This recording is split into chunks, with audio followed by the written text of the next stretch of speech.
हाँ बच्चा बोलो।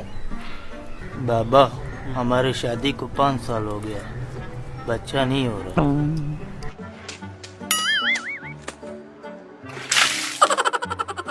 ओम मंगलम मंगलम, ओम मंगलम। क्या बोल रहा है बाबा? हिंदू मंत्र पढ़ रहा है। नहीं खान साहब, अभी इन पे हिंदू मोक्कल आया हुआ है।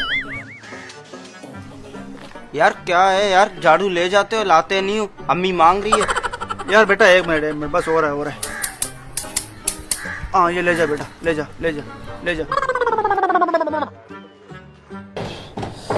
ये लो बेटा, इसे लो पानी में डालो और 1 महीने तक खाओ, और 1 महीने तक किसी करीबी मजार में चादर चढ़ाना। समझ में आया? जाओ।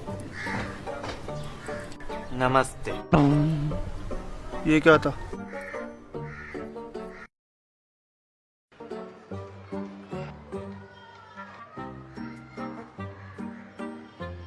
हाँ बच्चा बोलो।